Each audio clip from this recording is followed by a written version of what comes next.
Semangat pagi.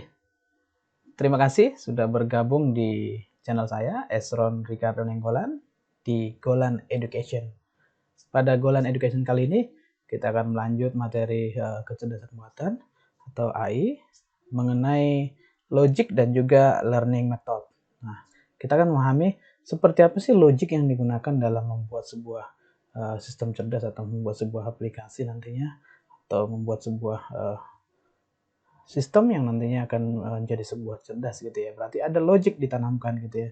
Dan juga selain logika atau logika itu ditanamkan juga yang namanya learning method. Kita akan mempelajari nanti metode-metode apa saja yang digunakan untuk membangun sebuah sistem cerdas. Oke, tetap ikutin channel saya, Esron Ricardo Nenggolan. Jangan lupa terus dukung channel saya, Esron Ricardo Nenggolan.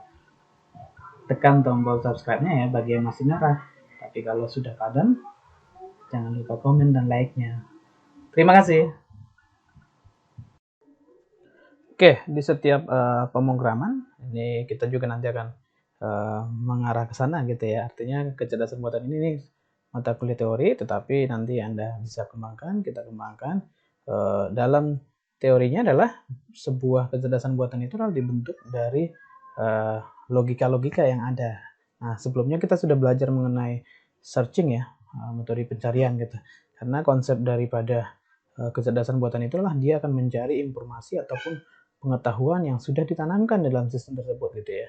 Nah, untuk membantu proses pencarian ini, maka digunakanlah logika gitu ya. Nah, di sini nanti logika ini berfungsi untuk menentukan apakah pencarian ini benar atau tidak gitu. Oke ya. Jadi itu kegunaan daripada logika. Nah, selain daripada konsep pencarian dan juga logika, kita nanti harus hubungkan dengan metode atau metode. Metode mana yang lebih baik yang digunakan gitu ya. Jadi antara searchingnya, konsep searching pencarian dengan konsep logikanya untuk menentukan mana yang benar atau tidak benar gitu ya. Karena logika itu menghasilkan dua kemungkinan, benar dan tidak benar atau true false atau 01 bahasa mesinnya gitu ya. Nah, sehingga nanti dengan adanya pencarian, ada logic dan juga ada metode, maka terbentuklah sebuah pengetahuan yang nantinya akan menjadi sebuah kesimpulan atau hasil atau result gitu ya. Oke, ikutin pembahasan saya mengenai logic dan juga learning method berikut ini. Baik, kita pahamin dulu yang pertama adalah logika gitu ya. Berarti logika ini berarti nanti bisa menghasilkan sebuah hasil yang true atau false gitu ya, atau benar atau salah, atau 01 gitu ya. 0 untuk false sedangkan 1 untuk true. Nah, logika dalam AI digunakan sebagai satu cara di sini untuk menyampaikan fakta gitu ya. Jadi hasil dari sebuah logika itulah fakta yang tadi apakah benar atau salah gitu ya. Penyajian logika secara formal diperlukan karena akan menjadi suatu cara yang sangat disarankan untuk menurunkan atau menjabarkan pengetahuan baru gitu ya. Jadi untuk menghasilkan sebuah pengetahuan baru. Dengan logika formal kita dapat dengan logika formal kita dapat menyimpulkan bahwa suatu pernyataan baru adalah benar kayak gitu ya. Dengan membuktikan bahwa pernyataan itu diturunkan dari pernyataan-pernyataan lain yang sudah diketahui kebenarannya. Jadi nanti ada beberapa pernyataan-pernyataan yang kita coba nanti hubungkan dengan operator logika gitu ya. Nanti ada beberapa operator logika yang kita pelajarin. Nah, dari pernyataan-pernyataan ini dihubungkan maka menghasilkan sebuah hasil nantinya. True atau benar atau salah atau false gitu ya. Kayak contoh sederhana, logika sederhana adalah matahari terbit dari timur. Nah, secara logika ya benar gitu. Oke ya. Maka tidak mungkin matahari terbit dari barat gitu ya. Benar ya. Jadi matahari selalu terbit dari timur dan tidak mungkin matahari terbit dari barat. Nah, ini jika maka gitu ya. Jika maka, nah seperti ini nanti yang kita gunakan dalam logika gitu ya. Mungkin untuk logika ini Anda nanti akan dibantu dengan perintah kalau di pemrograman itu menggunakan if atau switch case gitu ya, operasi penyelesaian kondisi. Nanti untuk konsep searchingnya kita nanti menggunakan perulangan atau looping gitu ya, bisa while, do while gitu ya, for dan lain sebagainya, do while, do for gitu dan lain sebagainya. Oke, itu yang kita gunakan dalam membuat sebuah pemrograman nantinya. Baik, kita coba lihat sejarah singkat daripada logika tersebut ya. Ini ahli logika pertama yang dikenal dengan Aristotle, itu filsuf dan ahli ilmu alam Yunani gitu ya. Aristotle itu telah mengembangkan banyak teori yang dikenal dengan silogistik atau classical logic ya. Oke, silogistik ini adalah pada dasarnya bertransaksi dengan penurunan kebenaran atau yang bersifat salah dari argumen seorang filsuf gitu ya. Jadi dia membuatkan sebuah kombinasi dari beberapa hal-hal yang bersifat salah, itu dibuatkan sebuah argumen gitu ya, sehingga nanti menghasilkan apakah ini benar, salah, atau benar sesuai dengan kebenaran yang ada gitu ya. Nah ini dengan konsep tadi dikatakan silogistik. Ada lagi yang kedua, symbolic logic gitu ya. Ini sejarahnya saja dengan G.W. Leibniz gitu ya. Tapi dilupakan setelah ia meninggal. Nah, logikanya itu dia menggunakan simbolik gitu ya. Kemudian seluruh hal-hal tersebut dicakup kembali oleh George Boole ini, dan logika yang dikenal dengan Boolean logic. Nah, jadi yang sampai sekarang ini adalah menggunakan Boolean logic ini. Simbolik logic berinteraksi dengan konsep abstraksi ke dalam simbol-simbol dan interkoneksi simbol-simbol oleh operator tertentu. Jadi ada beberapa Boolean logic nanti yang akan kita gunakan. Ya, Boolean itu dia itu keputusan atau logika yang menghasilkan nilai true dan false. Oke, nanti kita akan lihat simbol-simbolnya seperti apa gitu ya. Di sini ada beberapa simbol-simbol nanti kita pelajari nih.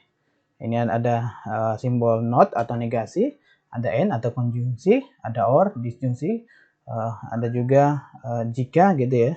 Jika dan hanya jika. Oke, ini ada assessment dan juga ada for all. Oke ya, nanti akan kita coba seperti apa simbol-simbolnya. Kita back dulu ke sejarahnya. Jadi yang digunakan saat ini adalah ke Boolean logic kebanyakan. Dan di sistem komputer juga sudah menggunakan Boolean logic. Oke, itu sejarah dari singkat logika gitu ya. Oke. Tetapi di sini dikatakan bahwa Boolean logic ini, lihat, atau konsep simbolik logic ini, oke ya, simbol-simbol ya maksudnya ya. Jadi kalau simbol logic itu adalah simbol-simbol yang digunakan untuk nantinya sebagai operator seperti tadi. Simbolnya adalah ini, oke ya, negasi, konjungsi, dan yang lain-lainnya. Oke, kita lihat konsep daripada logika itu seperti apa gitu ya. Di sini ada seperti yang pernah saya katakan bahwa sebuah kecerdasan buatan itu berarti diawali dengan adanya apa?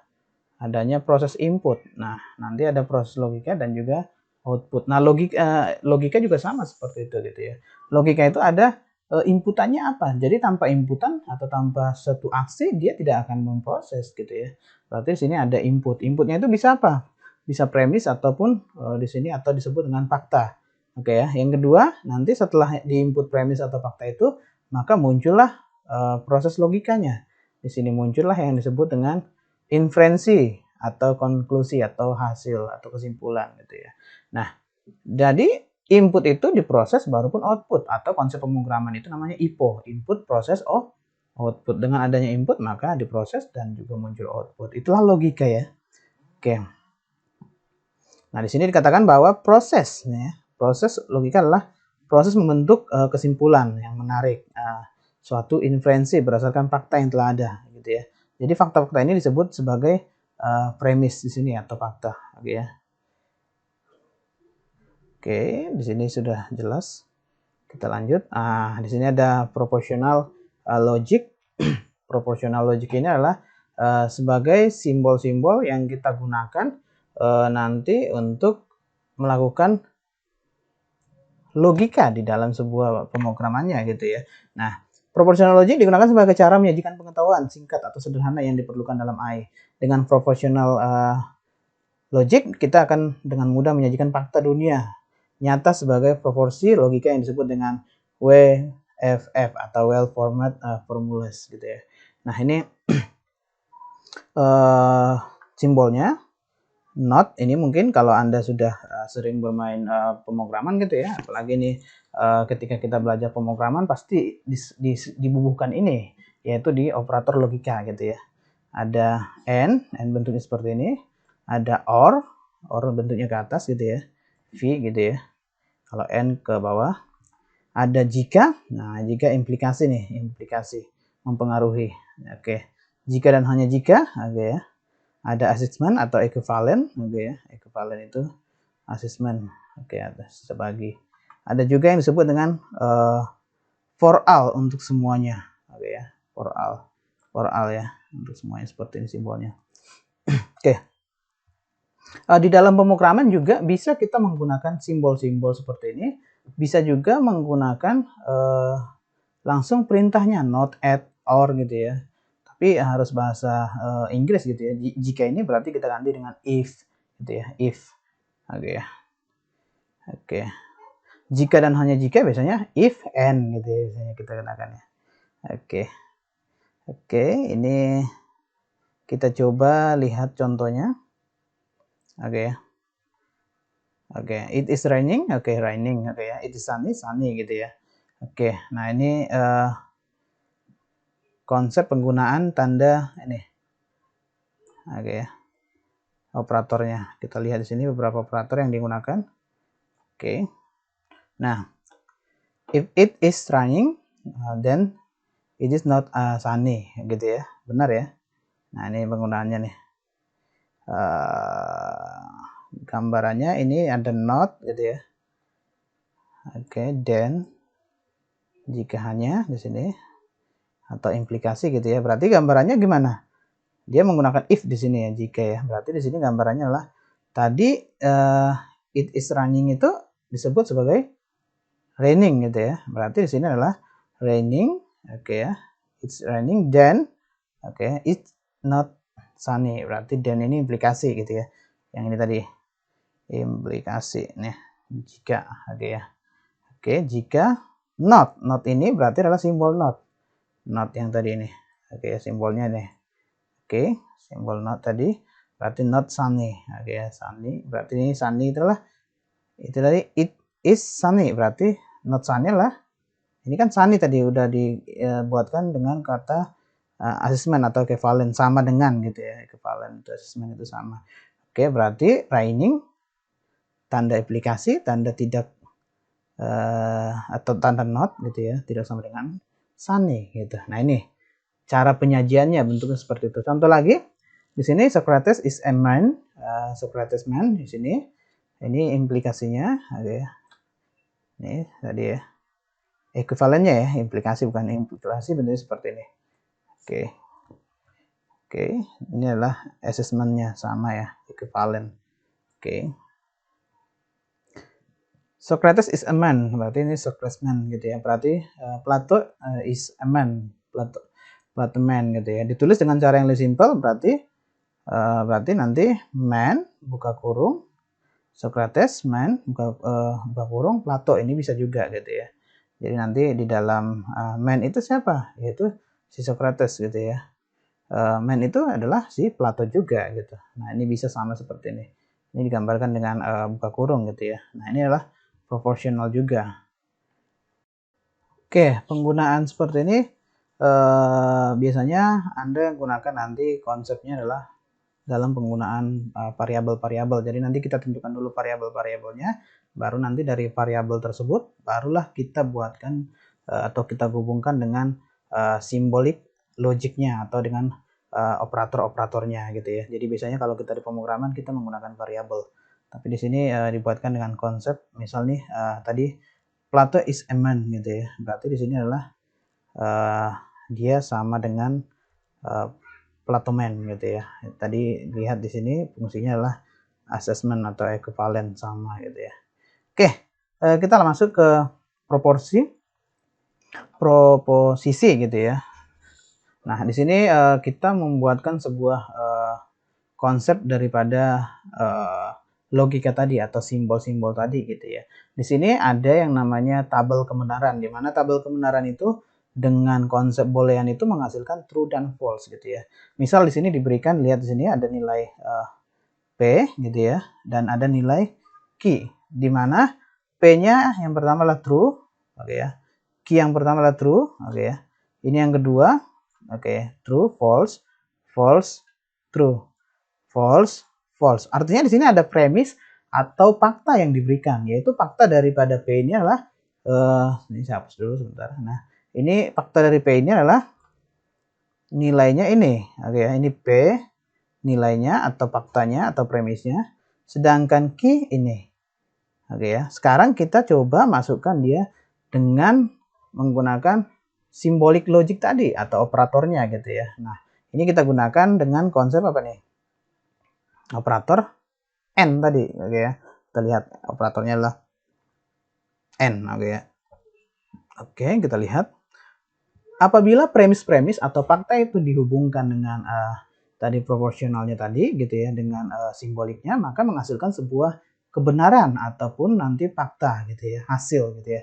Kita lihat, jika nilai premis atau nilai fakta dari P di N-kan dengan Q, berarti kalau true, hasilnya tetap true. Oke ya, ini true. Oke. Nah, true false hasilnya adalah false. Nah, artinya di sini kalau dia salah satunya false, maka hasilnya mempengaruhi false. False true, ini hasilnya adalah false. Sedangkan false false, ya namanya juga sudah false, berarti tetap false. Berarti N ini kebenarannya adalah dia itu nanti akan mempresentasikan atau merepresentasikan sebuah hasil apabila fakta dengan fakta P dan fakta Q itu adalah sama-sama true. Oke ya, saya simpulkan sekali lagi. Kalau premis ataupun fakta dari P dan Q itu adalah sama-sama true, maka hasilnya true. Jika ada yang salah, maka secara otomatis itu akan mempengaruhi jadi false semua. Itu, oke ya. Jadi ini true itu jika premis pertama dan premis kedua ataupun premis yang lainnya adalah semuanya true. Oke, itu kesimpulannya kalau N gitu ya. Berarti kalau false false berarti tetap false gitu. Oke, itu kesimpulannya. Kita lanjut. Kalau dia tidak sama dengan nih ini ya, atau tadi disebut dengan not gitu ya. Ini kita lihat tadi not, oke, negasi gitu ya. Kita lihat tidak sama dengan P, berarti P berarti sekarang apa? P nilai kebenarannya adalah T, berarti tidak sama dengan P, berarti kebalikannya, berarti false, berarti benar gitu ya. Nah, true,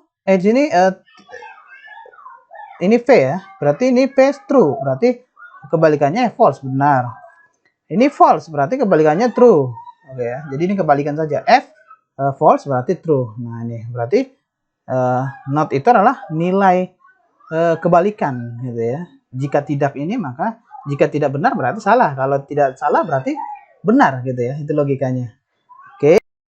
Oke, kita lanjut. Penggabungan daripada operator itu juga atau tadi simboliknya gitu ya, itu bisa digabungkan juga. Jadi bukan hanya satu operator, bisa lebih dari satu atau dua atau tiga. Seperti ini kan. Ini coba lihat nih ada 1, 2, 3, 4 digabungkan. Itu bisa digabung-gabung gitu ya. Tergantung daripada kebutuhannya nanti gitu ya. Kebutuhannya seperti apa gitu. Apakah hanya satu simbolik saja gitu ya untuk menentukan sebuah kebenaran gitu ya, atau digabung-gabung bisa. Contoh seperti ini. Ini not digabungkan dengan nih. Oke ya. Not dengan atau. Oke ya, kita lihat di sini. Ini tadi not or atau disjungsi gitu ya. Berarti kita lihat not itu negasi, or itu disjungsi. Oke, kita lihat tabel kebenarannya seperti apa kalau menggunakan or gitu ya. Nah, di sini ada sebuah nilai diberikan, nilai P not. Berarti ini adalah kebalikannya tadi, seperti ini tadi ya. Oke, berarti kebalikannya diorkan dengan Q. Oke ya, Q ini nilainya. Q-nya tetap berarti ya, yang berubah adalah P. Berarti sekarang P-nya apa nih? Tidak P. Berarti ini kalau ini nilainya true, berarti dirubah tidak P-nya di sini apa? Tidak P-nya itu saya catat di sini, tidak P-nya lah menjadi kalau true menjadi false gitu ya. False. Oke ya, false. Oke. Nah, sekarang lihat. Tidak P berarti false nilainya ya. Atau or ini false, or oke ya. Key-nya itu apa? Key nilai daripada kebenaran Q T. Oke ya, T. Oke. Berarti kalau seperti ini false or true. Hasilnya apa? Oke, ini yang paling penting nih. Kalau di N tadi, kalau di N, ini N tadi ya, ini N tadi, itu kalau dua-duanya kebenarannya benar, maka hasilnya benar. Selain itu salah semua. Nah, kalau or beda, kebalikan daripada N tadi. Nah, di sini dikatakan kalau false or true, hasilnya adalah false or true. Lihat nih, false or true. Maka hasilnya adalah true. Nah, hasilnya sama dengan di sini adalah sama dengan true. Nah, oke ya, kita lihat lagi.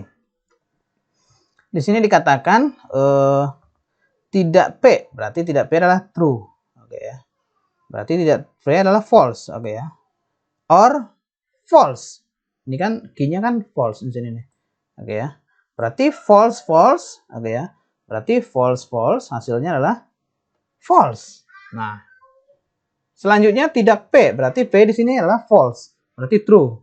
True dengan key true, maka hasilnya true. Oke ya. Tidak P, berarti di sini false, berarti ini menjadi true. True dengan true, hasilnya true. Oke ya. Jadi selama ada salah satu yang benar, kesimpulannya adalah kalau salah satu ada benar, maka hasilnya dia benar. Oke ya. Tapi kalau lihat di sini false, di sini ini kan nilai daripada P tidak P ya, berarti di sini adalah sekarang tidak P.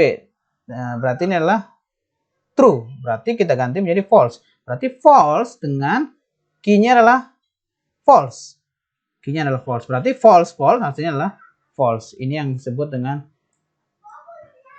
or. Berarti kesimpulannya adalah kalau or itu adalah salah satu benar, maka semuanya benar. Tapi kalau semuanya salah berarti salah. Jadi berbanding terbalik dengan yang N tadi. N adalah harus benar semua, maka dia benar. Kalau salah satu salah, itu salah semua gitu ya. Itu kebalikannya. Oke, kita lihat selanjutnya. Ini saya ini lihat nih. Saya lanjut ke implikasi. Nih, P implikasi Q. Oke ya. Kita lihat tadi namanya adalah implikasi jika. Oke ya. Kita lihat implikasinya. P implikasi Q. P berapa? True. Maka diimplikasikan ke Q. Q menjadi true. Oke ya. P implikasi Q. Berarti P-nya berapa sekarang? True. Implikasinya bahwa Q nilainya berapa? False. Berarti sekarang P implikasi Q adalah dia mengambil implikasi menjadi Q. Berarti dia false. Oke ya. P implikasi Q. Oke ya. P dengan T. Oke ya. Nilai P sekarang false. Implikasi ke Q, berarti nilai P-nya adalah menjadi true. Oke ya. Oke. P implikasi Q. P-nya adalah false sekarang, gitu ya. Nah, sedangkan Q-nya adalah false juga. Berarti kalau implikasi ini dengan false false, maka dia adalah tetap true, dan true true, lihat true true true, oke ya. False true, dia tetap true. Yang salah lah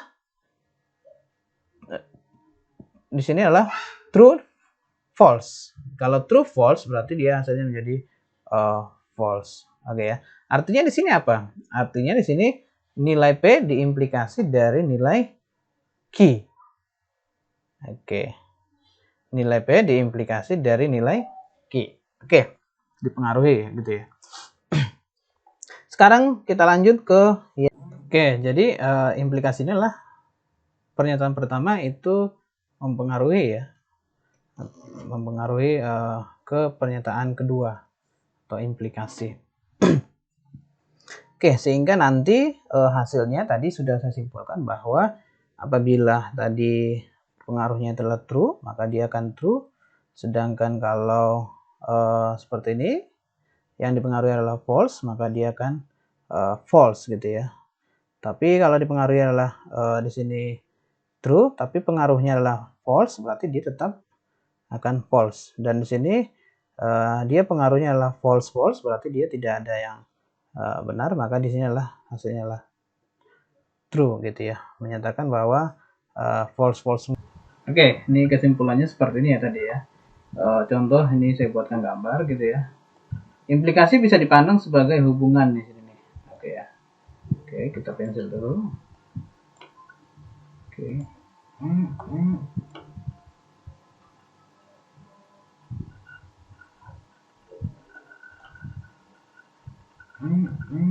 Oke, kita buat warna ya.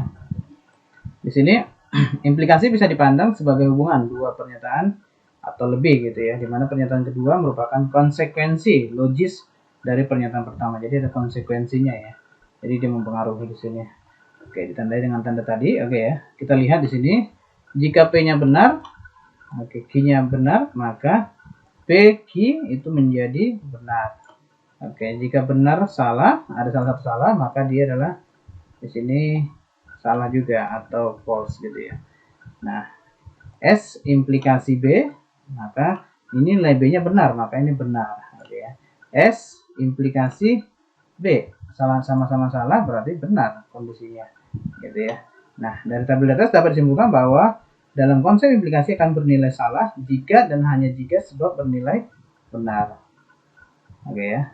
Salah jika sebab bernilai benar, namun akibatnya bernilai salah. Selain itu diimplikasikan bernilai benar. Oke ya. Itu daripada implikasi. Contoh sederhananya seperti ini.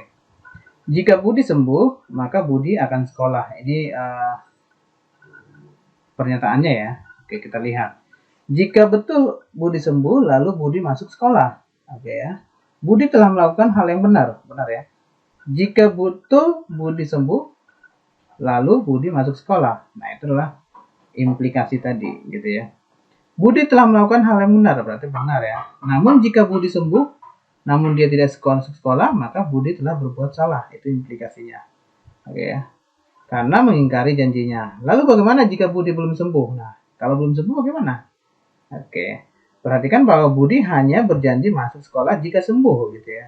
Akibatnya jika masih belum sembuh, maka tidak masalah bagi Budi untuk tidak masuk sekolah. Makanya tadi di sini dia salah, false, masih false. Tapi dia benar. Karena apa? Karena Budi masih belum sembuh. Maka dia belum sekolah. Maka ini benar, pernyataannya benar, ini pernyataannya menjadi benar, dan hasilnya adalah benar. Itu implikasi. Gitu ya.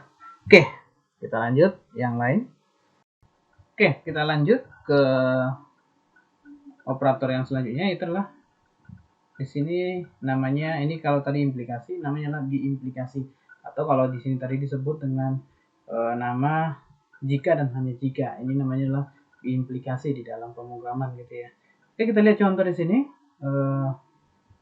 Contoh di sini adalah P jika dan hanya jika Q, atau P diimplikasi Q. Berarti P berapa tadi? True. Diimplikasi ke Q, Q-nya true, berarti hasilnya true.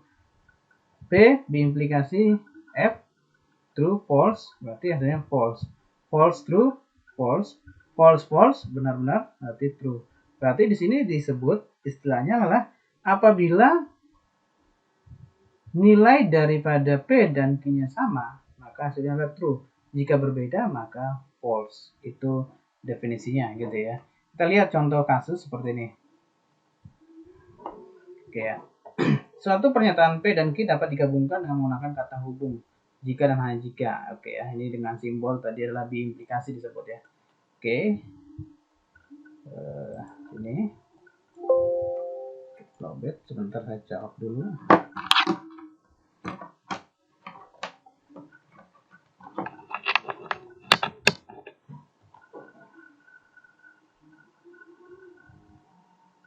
Di sini lihat dikatakan bahwa nilainya benar dan P-nya benar, maka hasilnya adalah benar. Jika ada salah satu salah, maka salah. Diimplikasi ya.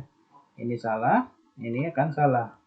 Tapi kalau ini pernyataannya sama gitu ya. Ini sama benar-benar, ini salah-salah, berarti dia benar. Tapi kalau salah berbeda-berbeda, berarti itu adalah implikasinya, maka hasilnya juga adalah false gitu atau salah. Tapi kalau sama-sama, misalnya sama benar, berarti itulah false. Sama-sama salah, ya itulah false. Sama-sama, sekali lagi. Jika sama-sama true, berarti hasilnya adalah true. Jika sama-sama false, tetap hasilnya adalah true. Tapi kalau salah satu berbeda, ada true false gitu, itu tetap hasilnya salah gitu ya. Itu kalau di implikasi. Contoh di sini, ayah mendapatkan gaji jika dan hanya jika ayah bekerja. Nah, ini contoh sederhananya. Ayah mendapatkan gaji jika dan hanya jika ayah bekerja. Kalau tidak bekerja berarti tidak apa? Tidak dapat gaji. Oke ya. Gaji itu dapat dari mana? Dari jika bekerja gitu ya. Nah, jika ayah mendapatkan gaji maka ayah bekerja, dan jika ayah telah bekerja maka dia akan mendapatkan gaji. Sebaliknya, jika ayah tidak mendapatkan gaji maka ayah sedang tidak bekerja. Benar ya? Dan jika tidak ayah bekerja maka tidak mendapatkan gaji. Nah, ini logikanya seperti itu. Itu namanya biimplikasi. Oke. Oke, kita lanjut ke operator yang lain, yaitu adalah assignment atau equivalent gitu ya. Assignment itu kalau di dalam pemrograman itu adalah penugasan gitu ya. Penugasan. Biasanya kalau di pemrograman itu bisa menggunakan titik 2 atau bisa juga menggunakan sama dengan gitu ya. Nah, kita lihat nilai daripada pernyataan yang pertama tadi yang di sini, oke ya, ini pernyataan ini, oke ya, diasesmenkan ke pernyataan kedua atau ditugaskan ke yang kedua gitu ya. Berarti kita lihat T atau true berarti kalau diasesmenkan berarti hasilnya adalah true. FF berarti tetap true, dan true ini kesini ya, berarti ini ya, true tadi true, false adalah true, oke ya, true berarti adalah true. Kebetulan ini nilainya sama semua. Kalau nilainya sama berarti dia adalah hasilnya adalah true. Tapi kalau tidak sama hasilnya bagaimana? Hasilnya menjadi nanti false gitu ya. Oke, itu kesimpulannya dari tabel kebenaran yang ada di sini. Nah, ini nanti yang akan kita gunakan dalam konsep logika di dalam pemrograman AI. Oke, baik, kita lanjut. Oke, jadi berdasarkan tabel di sini tadi, tabel yang sini, oke ya. Nah, bisa kita buatkan yang namanya WFF-nya atau well format formulanya itu dengan konsep jika P adalah sebuah WFF maka not P gitu ya. Jadi penggambarannya adalah jika P adalah sebuah formula daripada not P, maka tulisannya seperti ini. P buka kurung, oke ya, not P juga suatu WFF gitu ya. Nah, makanya tadi di sini ada penggunaan tanda kurung seperti ini ya. Artinya itu adalah untuk menyatakan bahwa di sini terbentuk maka not. Makanya inilah dibuat dalam bentuk kurung gitu ya. Jika P dan Q adalah dua WFF, maka berikut juga WFF-nya. Misalnya tadi adalah ini adalah OR P gitu ya. P dan Q, oke. P bisa juga for all key gitu ya. P implikasi, P jika dan hanya jika P. Ini hanya penggambaran saja gitu ya. Penggambaran dari tabel tadi. Oke, kita lihat saja ke materi contoh pembentukan WFF. Jika diberikan dua pernyataan atau di sini premis ya, bernilai benar, oke ya. P sama dengan hari hujan, Q adalah jalanan basah gitu ya. Maka WFF yang dapat dibentuk atau dibentuk benar yaitu di AI-nya gitu ya. Artinya pernyataan yang benar seperti apa gitu ya. Hari tidak hujan atau jalanan basah. Hari tidak hujan, jalanan basah. Ini gimana? Oke. Hari tidak hujan atau jalanan basah. Di sini katanya P adalah hari hujan. Nah, ini tidak hujan atau jalanan basah. Nah, ini benar karena ada atau. Karena ataunya ini adalah jalanan basah, berarti ini benar gitu ya. Walaupun di sini tidak hujan, tapi kan jalanan di sini adalah pernyataannya benar. Oke, yang kedua, hari hujan dan jalanan basah. Ya, hari hujan berarti jalanan basah, berarti ini adalah true. Kalau tadi adalah false true, tetap hasilnya adalah benar. Karena or, penggunaan or di sini gitu ya. Oke ya, tadi or itu adalah jika salah satu benar maka pernyataannya itu dibenarkan gitu ya. Hari hujan dan jalanan basah, berarti di sini hari hujan dan jalanan basah. Hari hujan, nah nih. Basah, maka basah. Berarti ini adalah true juga. Oke ya. Implikasi gitu ya. Jika tidak hujan, maka jalanan basah. Jika tidak hujan, maka jalanan basah. Oke ya. Tidak hujan. Di sini hari hujan. Oke ya. Ini false berarti ya. Maka jalanan basah. Jalanan tetap basah di sini. Maka implikasi tadi gitu ya. Berarti salah satu benar gitu. Jalanan basah jika dan hanya jika hujan. Jalanan basah jika dan hanya jika hujan. Nah, ini jalanan basah benar. Key. Oke ya. Dan jika hujan, ini hari hujan berarti benar gitu ya. Dari pernyataan berikut yang salah adalah jika hujan maka jalanan tidak basah. Jika hujan, oke ya, jalanan tidak basah padahal sebenarnya sudah basah sebelumnya, jalanan basah ya. Mau hujan atau enggak, jalanan tetap basah di sini. Hujan dan jalanan tidak basah. Hujan dan jalanan tidak basah. Ini hujan, hari hujan, bukan hujannya ya. Dan jalanan tidak basah. Di sini padahal jalanan basah. Ini makanya dinyatakan menjadi salah gitu ya. Nah, ini adalah contoh-contoh logika. Oke. Kita masuk ke yang kedua, yaitu adalah mempelajari metode atau learning method daripada kecerdasan buatan, disebut dengan learning machine gitu ya. Nah, ini adalah suatu aplikasi dalam AI yang memiliki kemampuan beradaptasi dengan dunia luar dan dapat memanfaatkan informasi dari dunia luar untuk menambah pengetahuan atau meningkatkan kemampuan gitu ya. Kata mesin digunakan untuk membedakan dengan manusia, makhluk hidup secara alami, memiliki kemampuan belajar. Jadi namanya learning machine. Ini adalah metode yang kita gunakan nanti di dalam pembuatan AI. Nah, kita coba lihat nanti seperti apa learning machine-nya ya. Oke, metode yang pertama yaitu adalah rote learning gitu ya. Di sini adalah metode learning menggunakan hasil penelusuran atau hasil perhitungan sebelumnya yang tersimpan dalam cache memory gitu ya. Komputer untuk menentukan strategi ke langkah berikutnya. Jadi ada rote. Jadi di sini dia melihat dari memori yang ada. Berarti sini adalah membaca dari memori yang sudah ada. Ini namanya adalah rote learning gitu ya. Metode ini memiliki kemampuan untuk mengorganisir penyimpanan informasi lebih cepat, mengambil nilai yang sudah tersimpan gitu ya. Dia rote gitu ya, mengingat atau menghafalkan yang sebelumnya gitu ya. Nah, konsepnya metode ini kemampuan untuk generalisasi. Hal ini akan mencegah terlalu besarnya informasi atau nilai yang disimpan. Jadi dia ada konsep di sini generalisasi. Ada anak, ada disebut dengan child, ada induknya gitu ya atau parent. Nah, nanti parent ini akan menurunkan sifat ke child-childnya. Ini kalau di bahasa OOP ini adalah konsep generalisasi gitu ya. Nah, ini nanti adalah konsep yang kita gunakan atau metode yang kita gunakan dalam membangun sebuah AI. Oke, yang kedua ada learning by taking advice gitu ya. Oke, metode ini menggunakan advice tingkat tinggi atau dalam bahasa manusia gitu ya, untuk menghasilkan suatu aturan atau operasional. Advice mana yang akan digunakan dari sekian banyak yang akan diproses atau dipilih menggunakan operator seperti analisis kasus, pencocokan dan lain sebagainya. Jadi nanti ada beberapa pemilihan di sini operator-operator yang digunakan gitu ya nantinya. Jadi ini kita mempelajari dari masukan dari bahasa manusia tersebut. Jadi nanti beberapa dari bahasa atau istilahnya adalah dari logika-logika yang disampaikan manusia itu kita coba saring gitu ya. Kita menganalisis kasus yang mana yang kita pakai dan mana nanti yang cocok untuk menghasilkan sebuah result gitu ya. Jadi ada pemilihan by taking advice. Oke. Yang selanjutnya adalah learning from example gitu. Berarti ini mempelajari dari contoh-contoh yang sudah ada gitu ya. Metode ini menggunakan semua contoh yang dari kasus yang pernah diselesaikan atau data contoh yang dimasukkan ke sistem.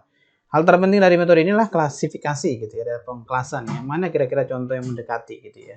Untuk memilah atau mengklasifikasi contoh yang menjadi contoh positif dan juga contoh negatif. Jadi di sini ada learning from example ini adalah pengklasifikasian yang mana yang benar, yang mana yang false, sehingga nanti ketika dipanggil yang benarnya maka dipanggil yang benarnya.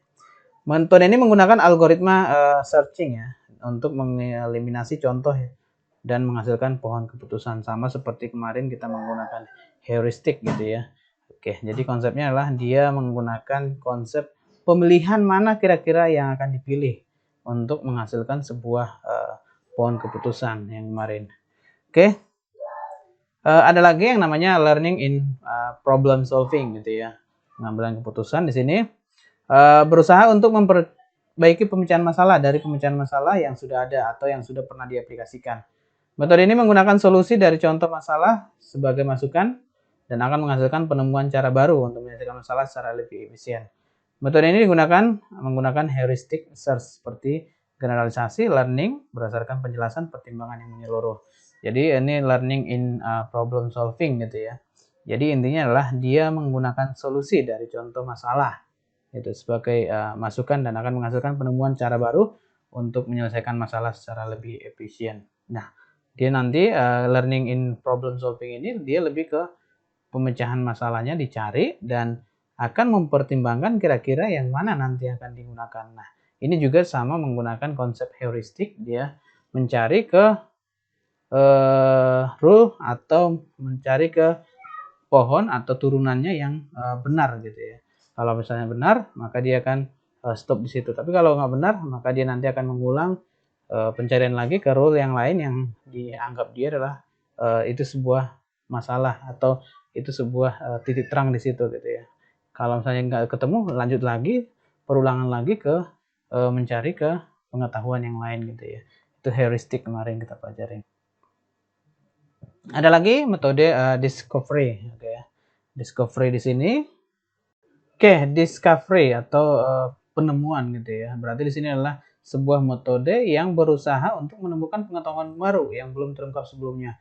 Jadi nanti ada penambahan-penambahan daripada pengetahuan yang ditanamkan. Jadi metodenya adalah metode discovery atau istilahnya menambahkan atau membackup sebuah pengetahuan yang sebelumnya belum ada di sistem gitu ya.